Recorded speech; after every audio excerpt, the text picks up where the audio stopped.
morning and welcome back to my channel. So, pagod na ako ang aga pa lang kasi ang dami kong ginagawa.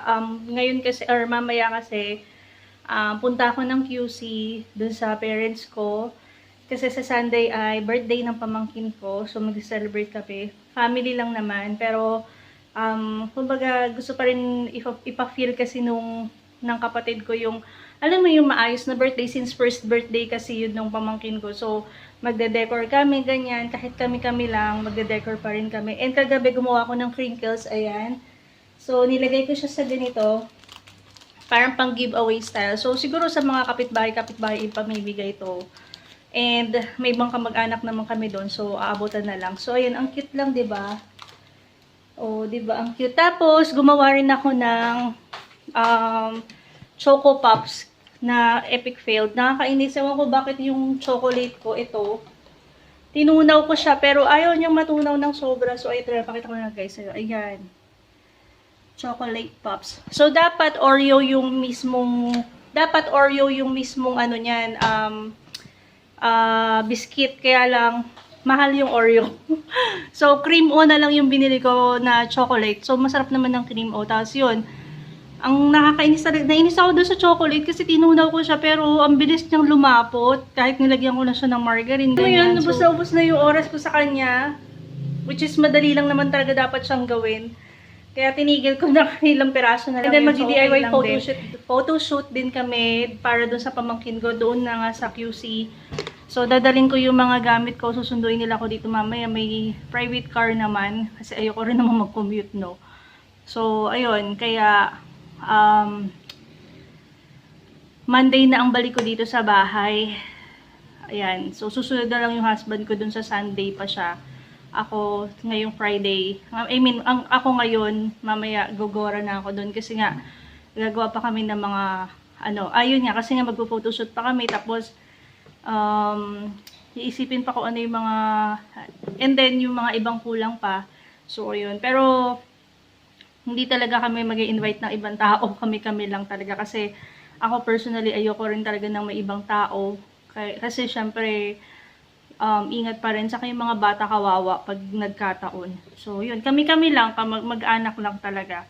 And yun, para at least kahit pa paano man lang, kahit nasa bahay man lang, kahit kami-kami man lang, di ba, maging masaya yung pamangkin ko. Tsaka yun, minsan lang din kasi, after 2 months guys, saka lang ako makakapunta ng QC. Biruin nyo, San Mateo lang to tapos QC, 2 months na akong hindi lumalabas ng bahay. Literal, hindi ako lumalabas ng bahay guys. So, ngayon lang ulit ako makakalabas and I'm happy na makikita ko din yung family ko. Siyempre, tagal ko rin silang hindi nakita at saka yung mga pamangkin ko.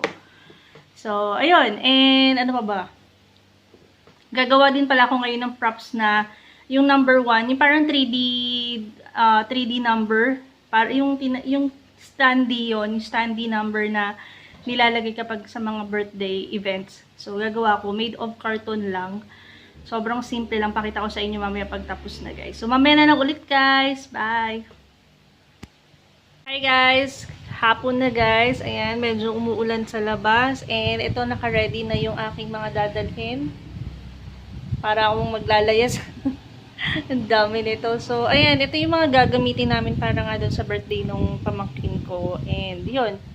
So, gumawa lang ako ng number, Standee, number standee. Tapos, lalagyan mo pa yan ng, ng crepe paper na green. Kasi yung theme niya is safari. So, more on green, orange, yellow, and white yung, yung mismong theme ng kanyang birthday. So, ayan. Tapos, nga pala guys, ito yung ginawa kong ito na yung ginawa kong, ano ba tawag dito? Cookie Pops, yata yun. Ayan. Medyo epic fail talaga, pero, ayan, nakasampu lang ako kasi yung iba, hindi ko na kinuha. So, ayan guys, update na lang ulit ako sa inyo.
nandito na ako sa bahay. Kakauwi lang namin ng husband ko kaninang madaling araw. So, ayun. Nakakapagod. Hindi ako masyadong, ngayon, as natulog lang akong buong maghapon. And, yun, hindi ako nakapag-vlog, guys, doon sa birthday nung aking pamangkin. Kasi talagang, ako talaga halos nag-ayos doon sa setup, ganyan. Although, syempre, family lang naman, wala naman talagang invited na ibang tao. But still, gumawa talaga kami ng maayos na setup kasi first birthday din yun ng pamangkin ko. Syempre, 'di ba?